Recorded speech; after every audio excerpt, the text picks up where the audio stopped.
We are live. Excellent. Ah, sit over here.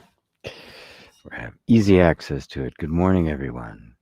Good morning from a very, very lovely and quiet New Mexico. I'm in the Pecos National Historic Park once again, which up in the mountains I don't get very good reception.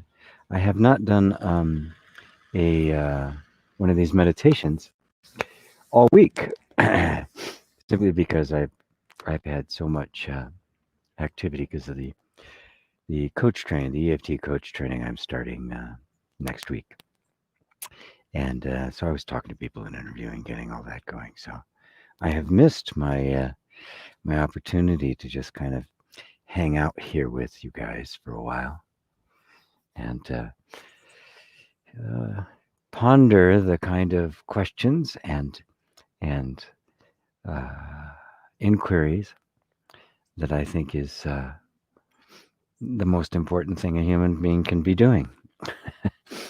I know a lot of people will disagree with me. Many will say, oh, no, it's about politics or economics or work or all the various kinds of things that humanity is facing. But everything humanity is facing arises out of a fundamental sense of identity.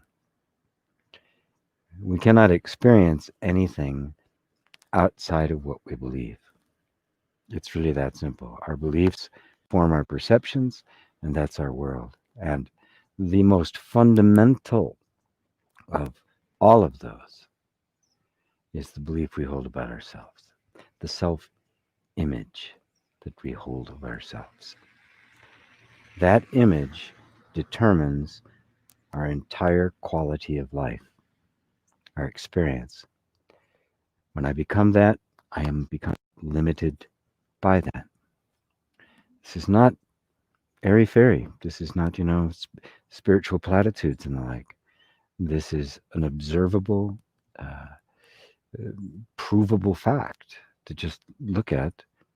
What I believe myself to be is what will determine what I will allow myself, what I won't. My opportunities, my abilities, all completely confined within that sense of identity. Uh, those of you who haven't yet, please say hello and tell me where you're watching from, and especially if you're brand new, you've not done one of these meditations with me before. And also that you can all see and hear me well. I've finally got a lot of the bugs worked out of this with the extra battery and stuff on the camera, so I can use the good camera, which I really like using. So that coming to see that we are limited by our sense of identity uh, is why I called this uh, being no one in particular.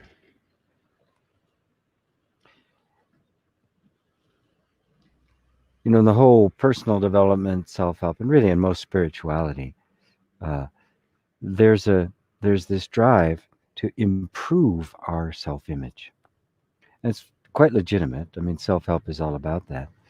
Um, it's recognized both psychologically and in the self-help community that we are limited by our self-image, and so we set out to create a better self-image. Right? Makes perfect sense, right? Mm. Except any self-image you hold is going to be limited.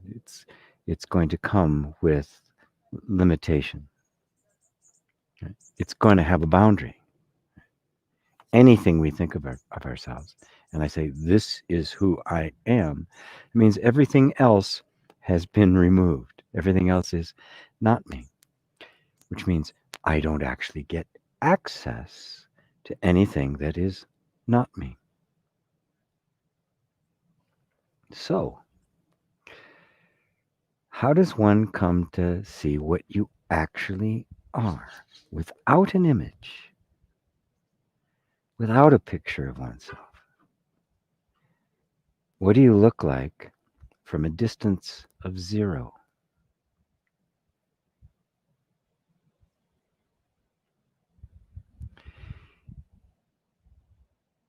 So I want you to close your eyes. Let's just take a moment to kind of settle into our inner world of feeling.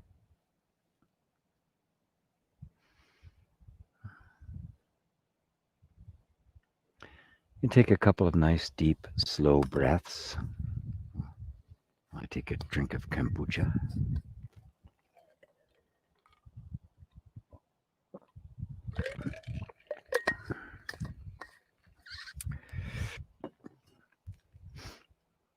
And from this place of just feeling, you'll notice there's a thoughts are there, emotions, sensation.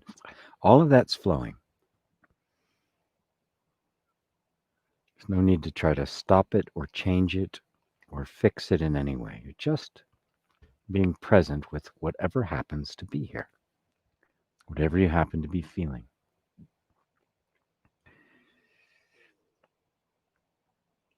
And some of those sensations or feelings or thoughts, there may be other thoughts judging them, criticizing them, saying, oh, you shouldn't be like this.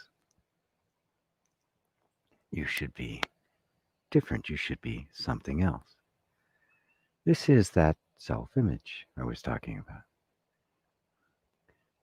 You shouldn't be this, you should be that. Self image gives rise to inner judgment and a very self critical inner voice. I just want you to notice that it's there.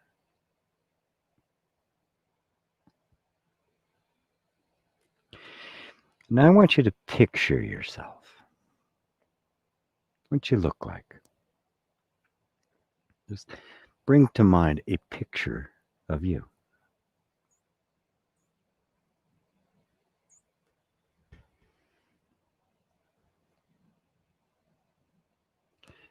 Now notice any picture you hold in your mind of yourself, you have actually directly seen. A photograph, an image in a mirror, a video, but no image in the mind have you ever really seen directly.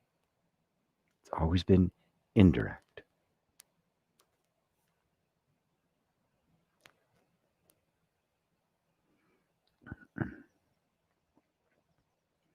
So imagine you're standing there looking at yourself, and you just start to zoom in. Start with a picture of your whole body there. And you just slowly zoom in. The bottom half of your body disappears, and now it's just the top half of your torso. It keeps going in until it just keeps going up, and now it's just your shoulders and your head. Finally, it's just the head, getting closer and closer. Now it's just your face, and then into your eyes. And just keep going until there's no image at all. Because you're so close you can't see it.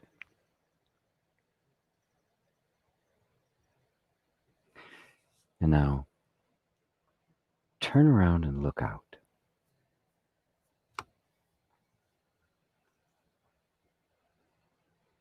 Rather looking at you, you're looking from you.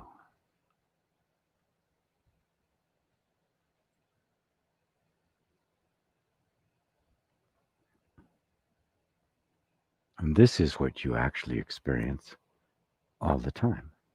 This is you. No image. Too close to have an image. You could zoom all the way in, past the molecules, past the atoms, past the quantum field. You still wouldn't find you. It would still be an image. But just turn around, and here you are. And what you're seeing is what? The entire universe. Let's just stay here for a second. This place where everything is seen, everything is perceived.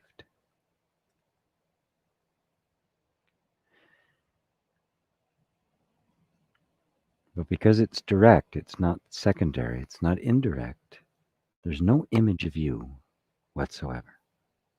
No image that you have yourself directly experienced.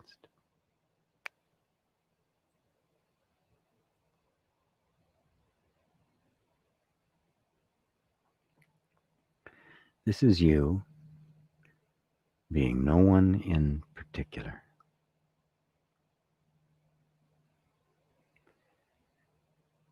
But you're still here, right? You haven't disappeared, you haven't vaporized. You're still very much here. But as what?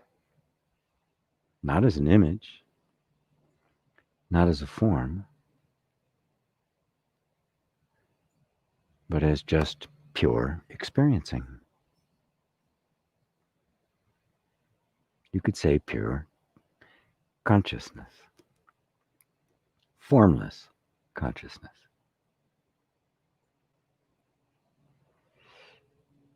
Now, notice, we're not making this up. This isn't a visualization of a different version of yourself. This isn't a holding an affirmation to raise your vibration. We're just noticing that no self-image has ever actually been your experience. This awareness of has always been what you've been experiencing. No affirmations necessary.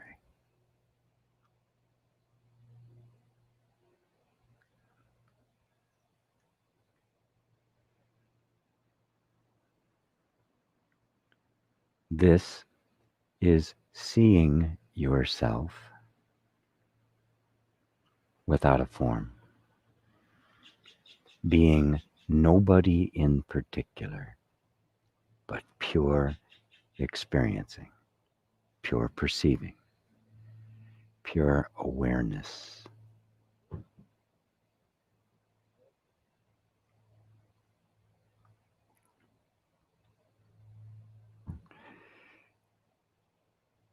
And this kind of an insight you cannot give to the mind, because the mind is nothing but the flow of thoughts and concepts and images and the like.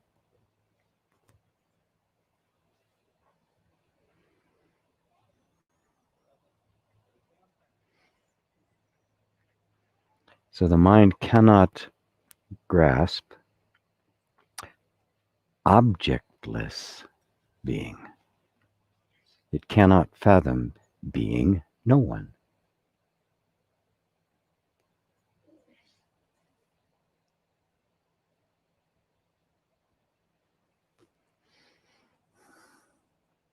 So no thought is needed here.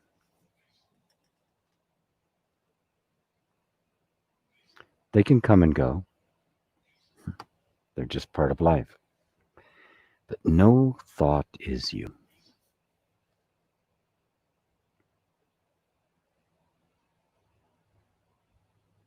This is you.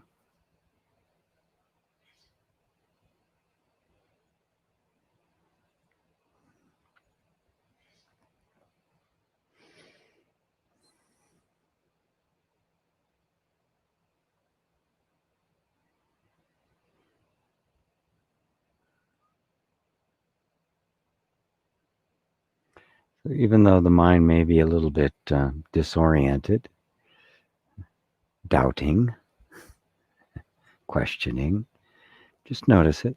It too is just something being experienced.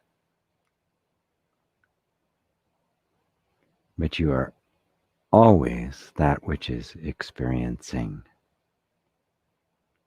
You cannot be known. You just are.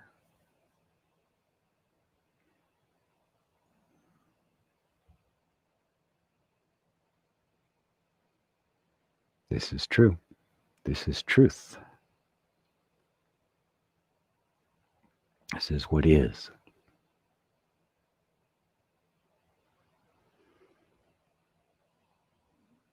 So take another deep breath, and when you're ready, you can open your eyes.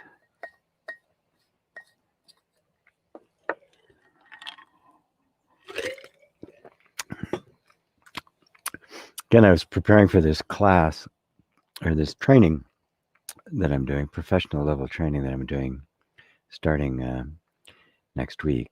So I haven't done these meditations, so it's really good to be out here on a beautiful Saturday morning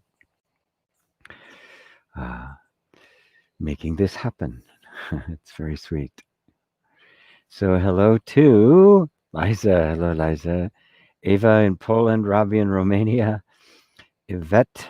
Hi, Yvette. Good to see you. Mary, my friend in New York, upstate New York, far upstate New York, and by Niagara Falls. Yvette is in South Africa. I didn't realize you were there. I guess I did. Kuhulika. So happy to see you too. Dorte. Everybody's telling me everything looks good. Mary, that's a good. Penny. Hi, Penny. Gubseal. IGP watching South Africa. Your pointings are wonderful. Thanks. You're very, very welcome. Justin just said, hello, Justin. Thank you. Thanks to you too. Thank you for being here. John Sheehan in Ireland. Daryl and hi, Daryl. I think you're in Massachusetts, if I remember correctly. Hello to you as well. So I'm here if for a little bit longer. If anybody has any questions they'd like to ask, or just what you experienced in the in that meditation, which is really more of a contemplation than a meditation.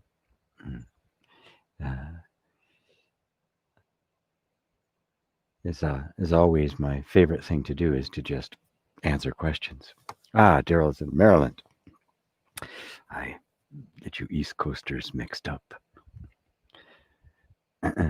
Mary says this meditation is easier to do with you than when alone. Why?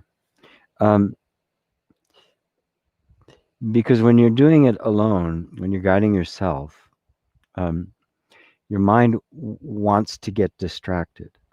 But when you're doing it with me and your eyes are closed, my voice gives your mind something to focus on. So it becomes a little bit more well-behaved. That's really all there is to it. And that will always be the case.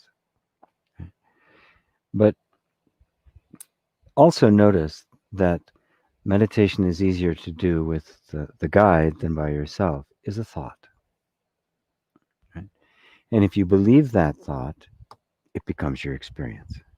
We literally believe things into existence by our belief in them. That is the whole of it.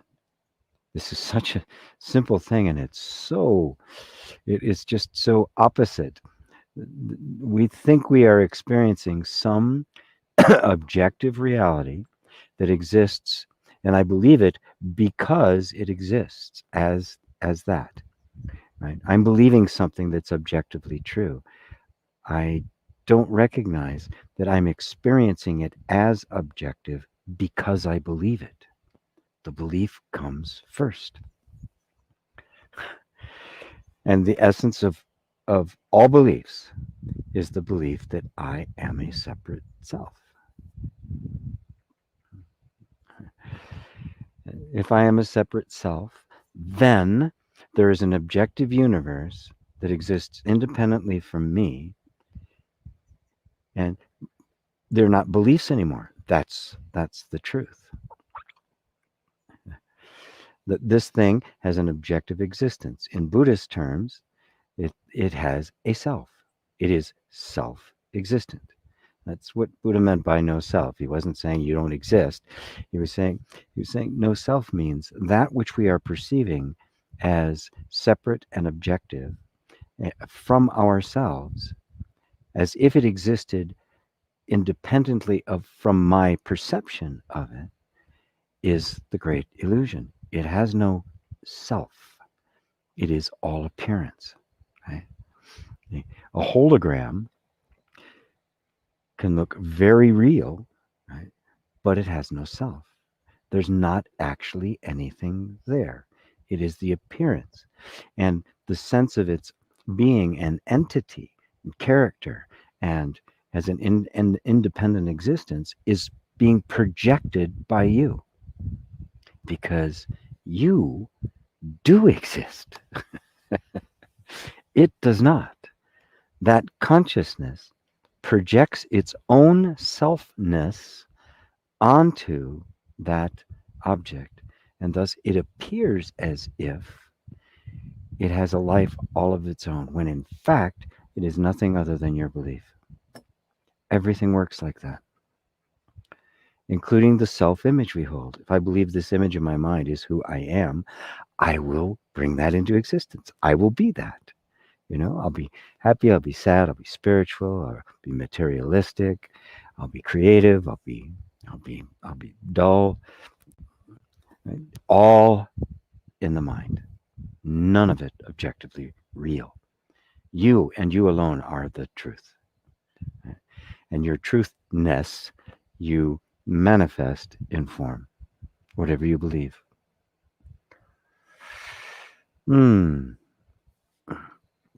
Mary says, yes, I see that. You're familiar with David Hawking's teachings and yours are very similar. I would hope so. I've heard him. I don't know much about him. Didn't he pass on? Is he still alive?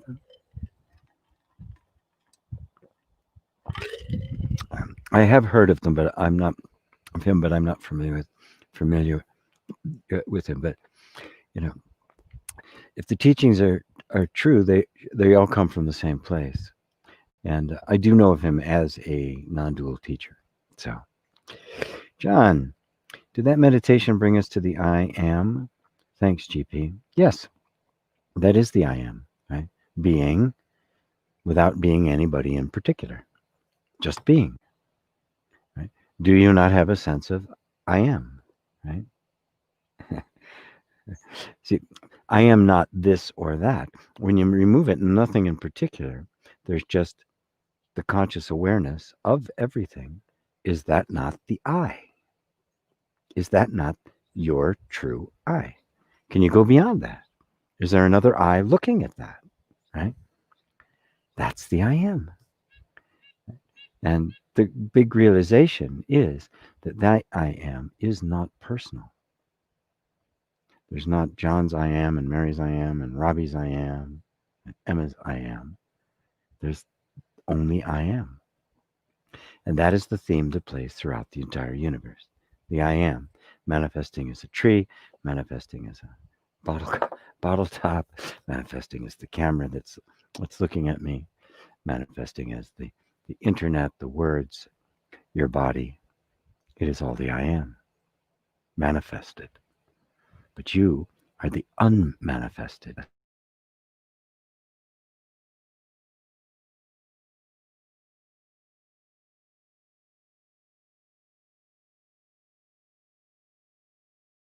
Mute. What happened? Default. That's weird. Hold on 1 second. My sound just told me my sound disappeared. I'm checking on it right now. Something went off. 1 quick second. I just got this big old thing on my screen telling me that I lost connection to my audio device here. A quick second. I'll just have to replace a cable. I think it'll work.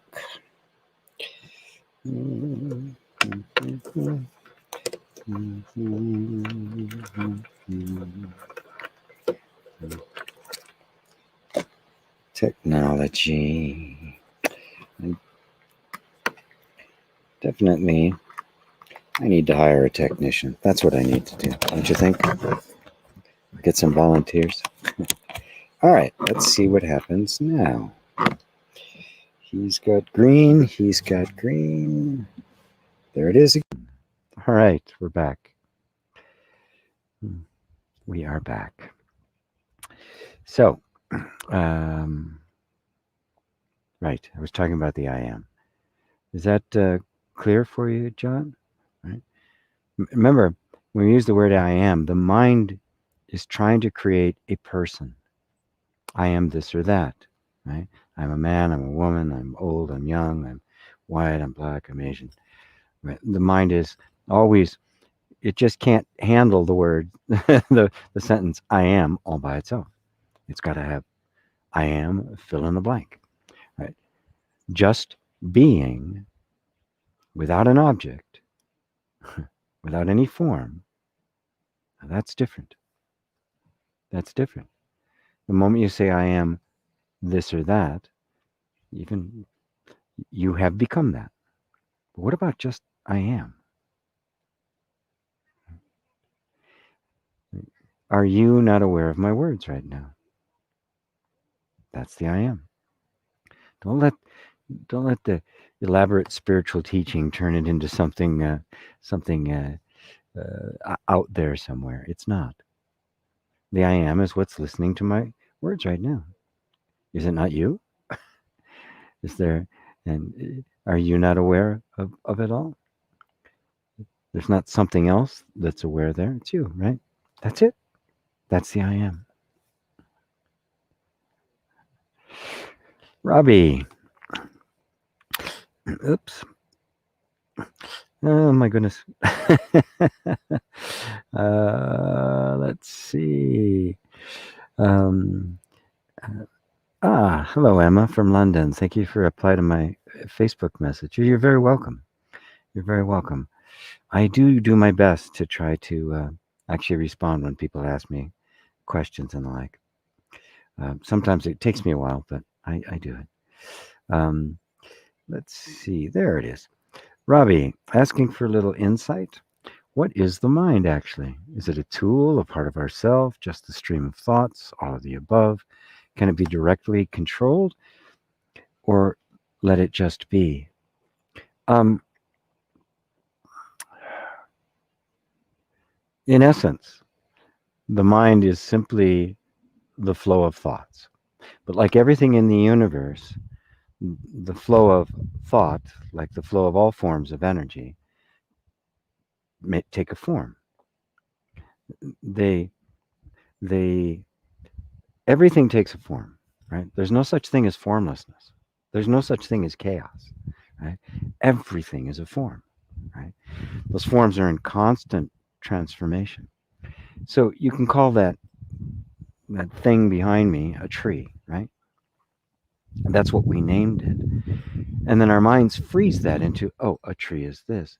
But the tree, also laying all around me, are acorns, right? Well, that's also the tree, isn't it? Looks very, very different. But life, by its very nature, never stops transforming or growing, or however you want to look at it. Right? So at any given moment, you don't actually have a thing, you have a flow. Thought is no different. And because of our conditioning as children and the like, our thoughts and emotions and sensations all took a particular form. They conformed themselves to the environment in which they appeared. They became a reflection of the causes and conditions in which they arose. That's the purity of mind. Now, if I'm identified with mind, then I am simply acting out the mind. I'm quite robotic. There's no consciousness there. The first blush of consciousness or awakening is when we recognize that the flow of mind is being observed from someplace else.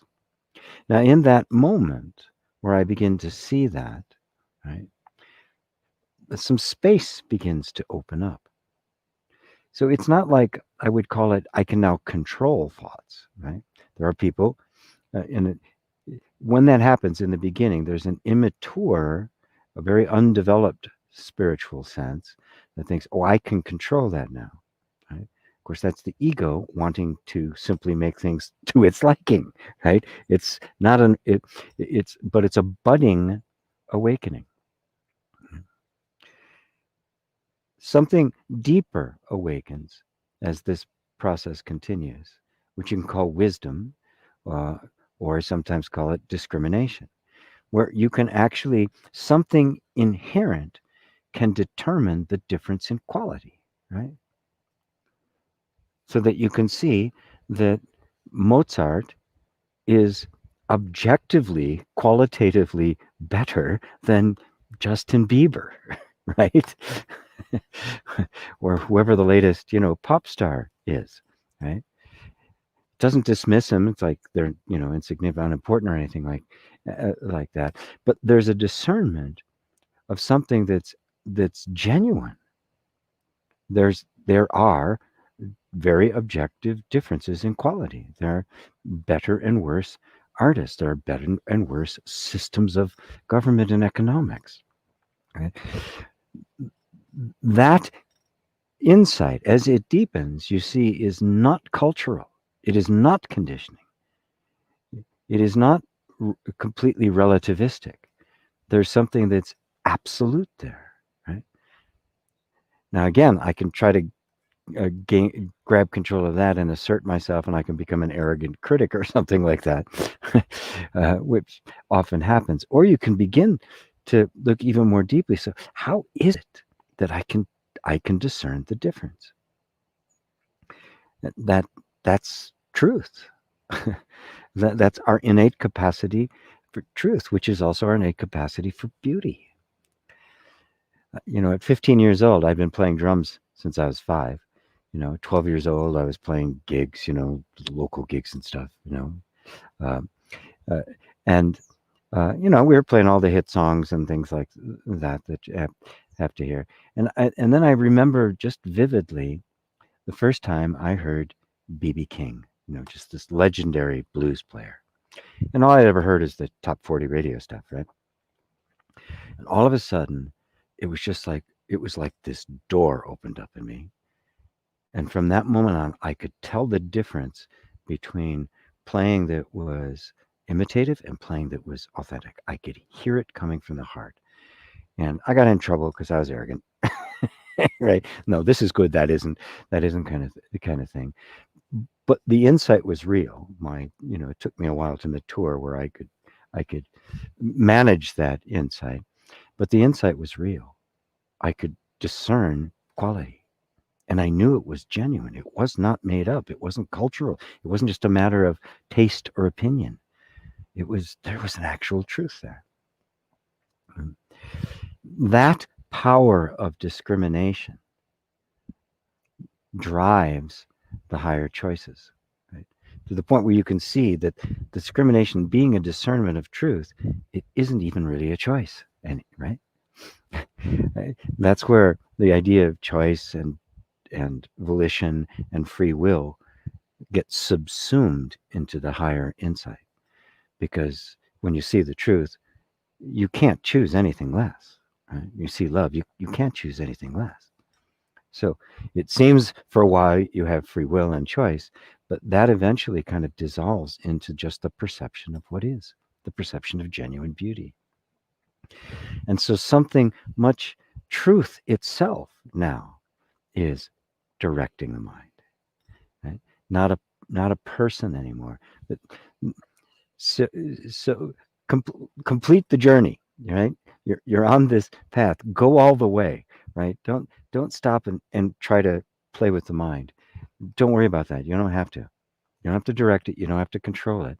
Um, the deeper your insight goes, the more it'll be controlled because it can't fool you. It can't trick you. It can't seduce you. It can't drag you off somewhere else.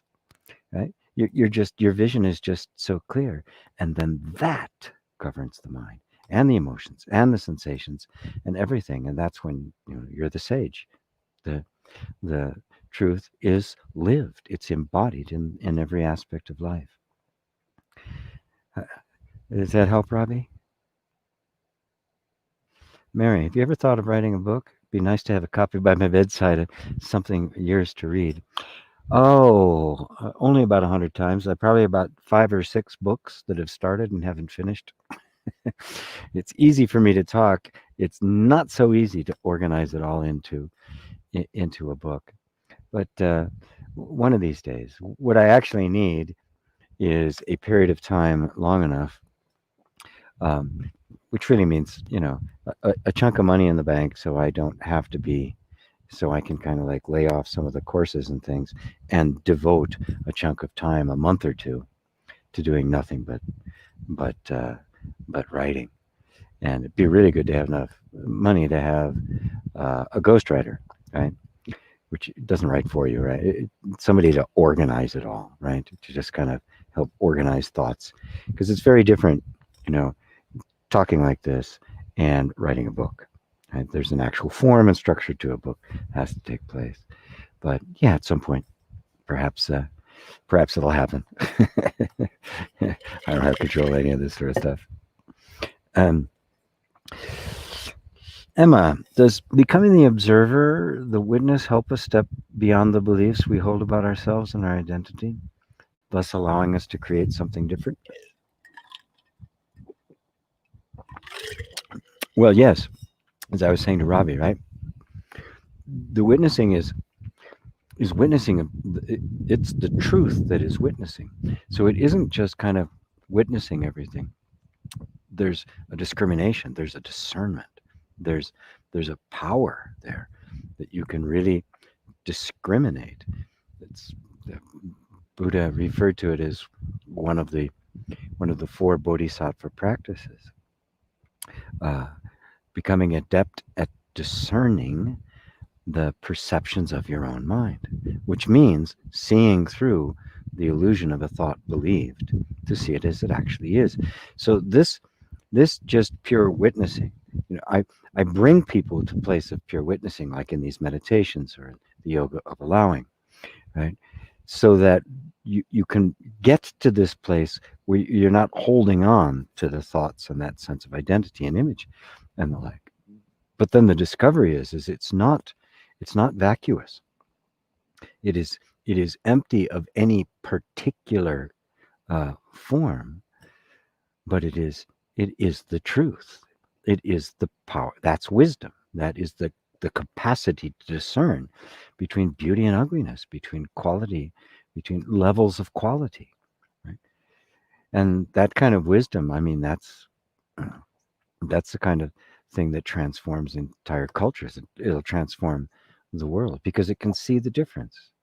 It's easy to see all the mistakes that are being made politically and economically around the world and the underpinning that has created them and the quality of it, right? Have a bigger vision. We can certainly do better, right? Right? But that seeing, right, doesn't allow you to create something, right? Like an act of will. It naturally creates, right? It naturally draws your attention away from it. We're always drawn to the most true, to the most beautiful, right? Right? In any given moment, the most beautiful thing is going to get our attention, right? Now, did you create that beauty? Did you make something like that happen, or you simply respond to your innate nature as wisdom itself, as your capacity to see? Not see just as in pure experience, but to see at every single level what is true. Right? So you don't, and also just as a point of practice, uh, you don't become the observer. You are the observer. You realize that that's all that you've ever been doing, right? Be it a thought, an emotion, or a sensation, which is the entire range of human experience. There is nothing other than that. To recognize that that is always where you've been. You've always been in the position of the observer. So you don't actually become it, you realize it. And in the process, you're dropping everything you're not. Oh, I'm not that. I'm observing that. And that liberates our sense of identity from the form. And the end result is that we feel you go free. You are free. Does that answer it for you, Emma? Beautiful question.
I do believe I'm back.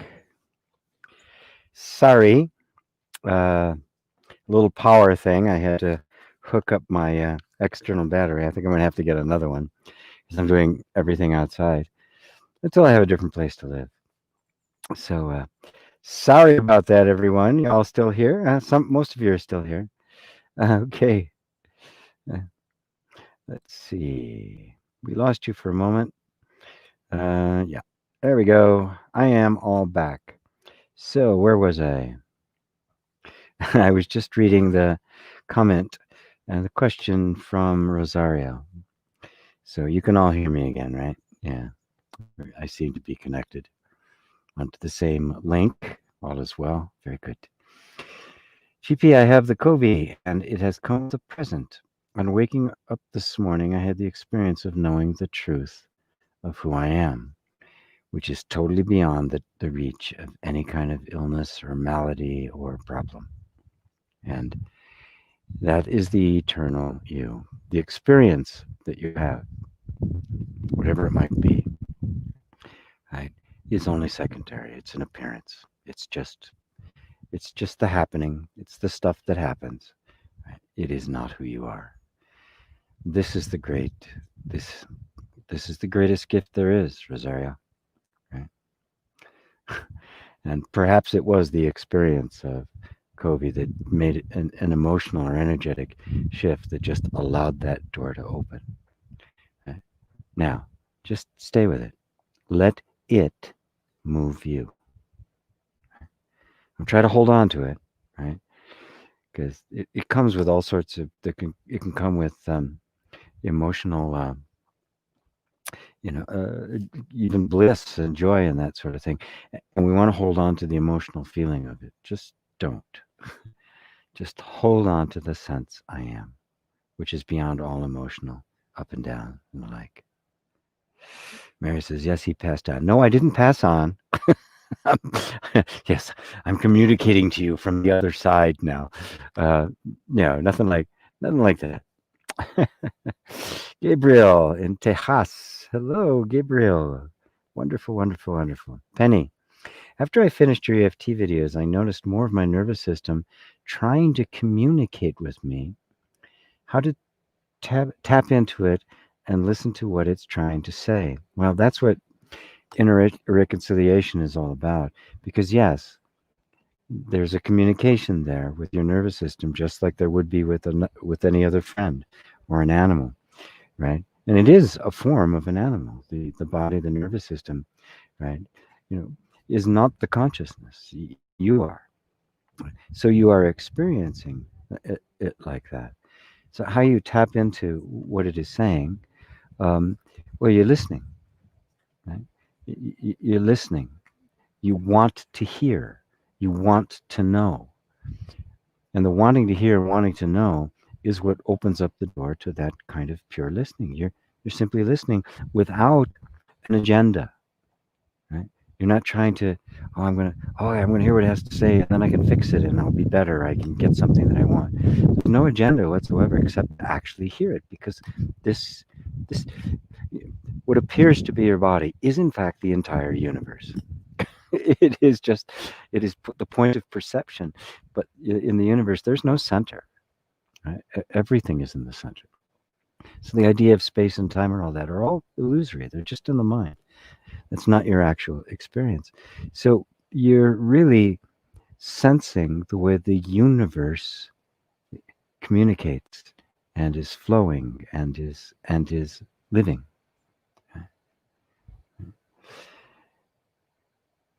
So there just becomes an interest in it, a curiosity. Right? And the sum total of the whole inner reconciliation training that I do is about, that's what it's about. Right? You're completely dropping your agenda to experience life as it actually is. And it's not just a passive place, right? Because at the center of all life, what would life be without consciousness? What would anything be without the consciousness that perceives it? The universe would be just a big unknown. And we can't even imagine what it is because we're imagining it as consciousness. You can't step outside of just consciousness, which is what you are. And EFT is just a really great tool for freeing the nervous system of conditioning so that you experience the freedom of action and freedom of motion and the freedom of life, right, to go along with the internal spiritual freedom of self-recognition. So, does that help, Penny? John says, doing perfect now. Great. Mary says, I ask about you writing a book because I find when I read and see and feel the words that they get get me in a deep way, and I carry them through the day. Yes. All right. I will. I will up the ante. Lost you for a moment. Thanks for catching it. Sound is perfect. Don't try and fix it. Okay. Yes, John.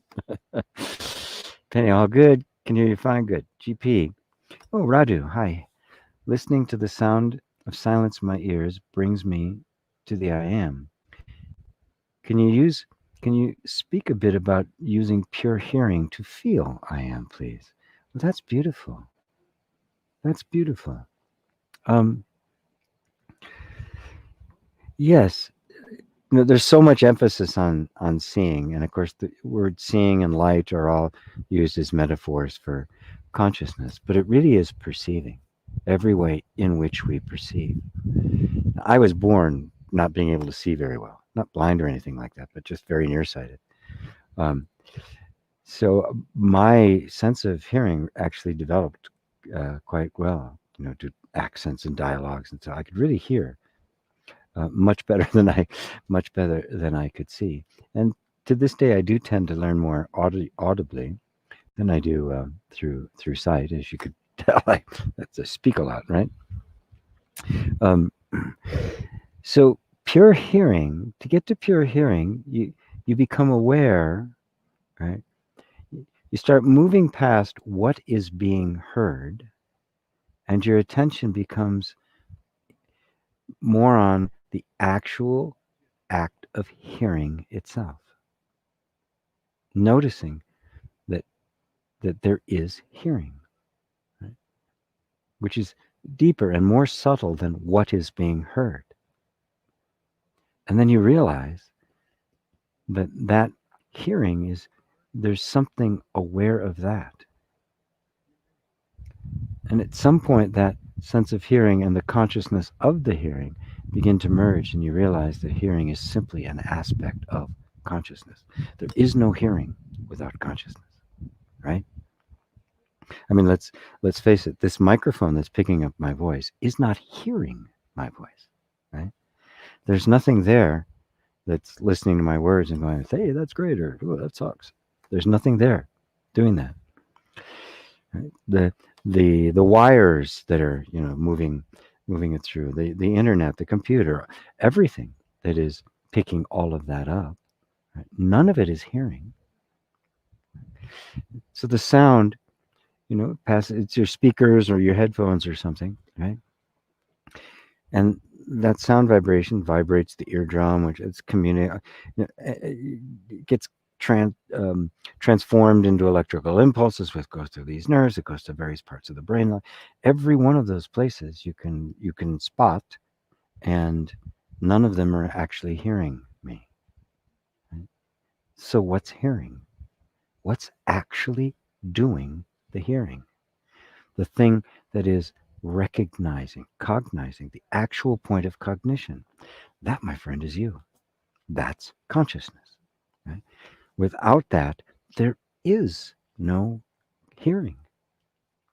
There's nothing to be heard. If there's nobody, if the tree falls in the woods and there's nobody there to hear it, does it make a sound? The answer is no, it doesn't.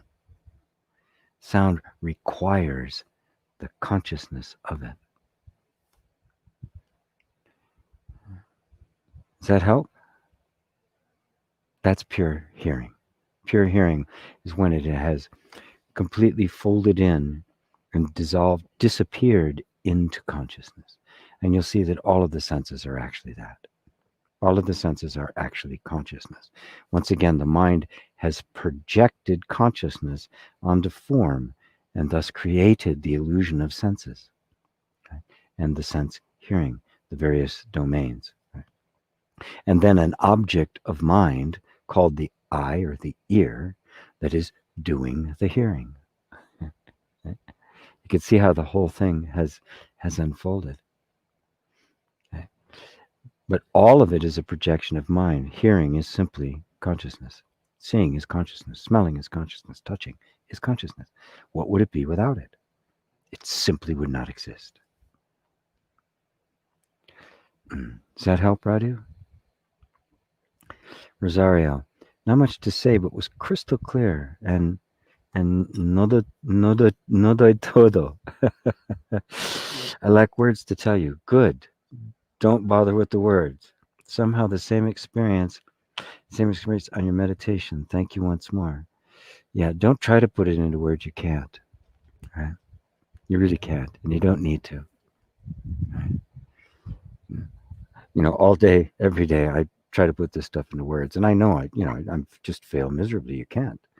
Right? It's like trying to tell somebody about kissing. Right? Just kiss. then you don't need any words anymore, right? But then it's such a magnificent experience. We want to write poetry and songs and make art about it and the like, right? Which are all expressive of it, which is, that's the beauty of life. That's celebration, the celebration of life and existence. But the actual thing itself is totally beyond. John says, thanks, GP. Got it clear. Good. Marine, or Marine Julien. Hello from France. Hello to you. Thank for everything you share with us. You should be invited by Rich Archer. Oh, Bad Cap. It's kind of an ongoing thing. Yeah, there's actually, if you go to Bad Cap, and I'm, I'm, I'm, I'm on the. You know how it works is that when enough people recommend them, then they listen, and if they like what they hear, then they invite you to be on the show. Uh, so there is actually a lot of people have recommended. So if you go to Batgap and put my name in there, you should find some document, some place where I have been recommended, and you can just add your name to that. Uh, Wonderful. France is actually one of the places I'm looking to move. I'm looking all over the place, right? But I like France, the south of France, because it's centrally located. Because I have so many people in Europe, and at some point, once this whole COVID thing has passed, which is doing far much better in you guys in Europe are doing way better than we are here. We're pretty confident about it, actually. There'll be live events again, and live satsang, which would be really fun. So thank you, Marine. Yeah, yeah. Somebody else has always mentioned it, telling me to go to Buddha at the gas pump uh, and recommend me. Don't start a new document. There's ways to do it, but there should be something there because I've already been recommended. Uh, but it does help, and it is the most listened to and watched internet show on spirituality that there is. So it would be fun to speak there. Michelle, hello, Michelle. So good to see you. Big yes to you too. Oh, wonderful, Michelle. Wonderful. Anja, love to see you live. Hello, Anja, in Germany. Corey Washko. Are thoughts happening in real time? Or are they from past conditioning? How and where do they hit us? Well, the thoughts are always in real time, right? You never experience the past, but they are conditioned, right? So they form a pattern, and patterns form in the past. But we don't have to really worry about the past because everything we need to know is right here in front of us.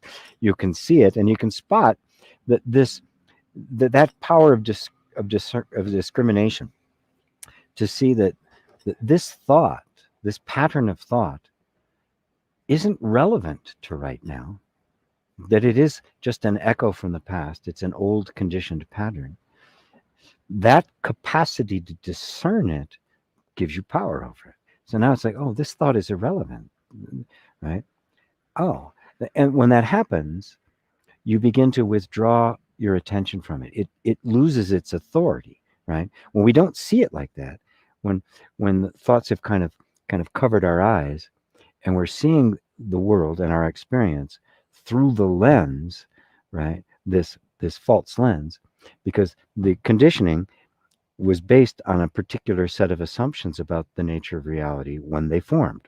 So those keep going, and they have with them, they include this assumption about the nature of reality, right? And so when they're believed, when they're not seen through, when they're not seen as conditioning, they distort, they color the what you experience. So you end up seeing the world in the same way you did when they formed.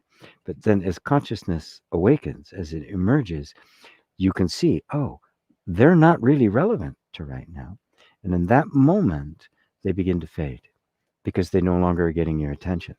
They'll keep coming, and sometimes even strongly, right?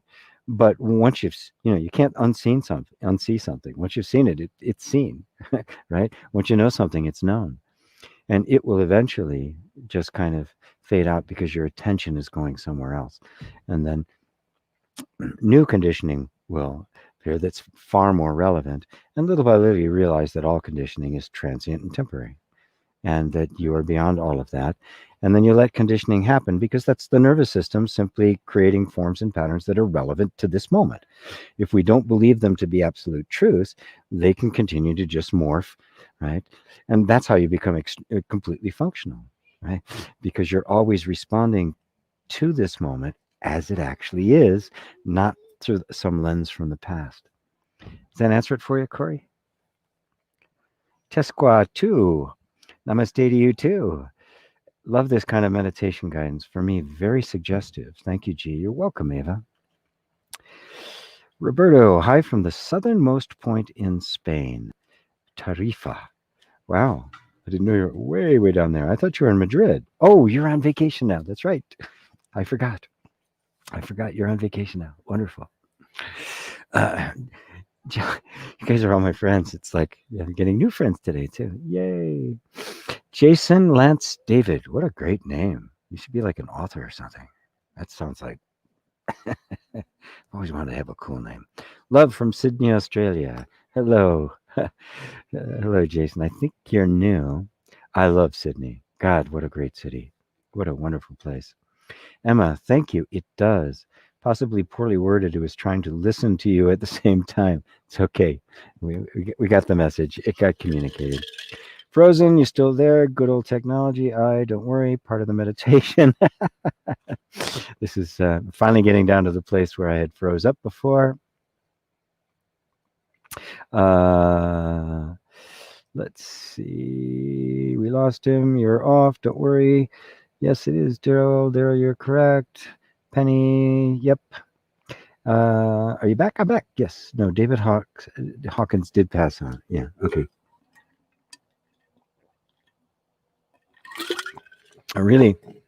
He says, I realize you are seeing our comments after they are posted many minutes after. Well, yeah. First off, there's about a 20-second delay between when I say something, you hear it, and you question me back. It's about, it can go as much as a minute, but it's usually about 20 seconds. But of course, I'm getting a whole bunch of them. So that when I'm reading a comment here, I've got 20 more waiting. So, yeah, I'm doing my best to try to get to it. Radu says, thank you, Meta. Good. Penny says, yes, thanks. All right. Well, I've run out of questions. Yay. So it's time for me to get myself. I'm going to treat myself to a good New Mexican burrito today, and then come back and do some more work that I have to do later. So in the meantime, everyone, thank you for being here. Thank you for joining me. I will be doing satsang tomorrow from downtown. From the cathedral. I don't know what I'm going to do when the weather turns and it starts getting cold and snowy. I have to figure something out because nothing works well at my home. So, if you know anybody in Santa Fe, New Mexico, who has an office or something they can lend me for a couple hours on a Sunday, I'd love to do that. I actually started looking at libraries when I was still in Washington, and it was great. They would have worked out, good reception. Everything was cool. Especially it was right before I was going to be moving down here. But of course, all of the public buildings are closed now, so I can't even get a room in the public library. So we'll figure out. I'll keep this going. Nothing can stop satsang. Gabriel says, thanks as always. You've been helping me for the past 8 years. Wow. So good. So, Dorothy, thank you to you too. Okay, everybody, thank you. So good to see you. See you at satsang tomorrow, which is 3:00 Eastern time, right? Which is like 7:00 GMT, which is 8:00 in London. So, thank you all. Love you. Namaste.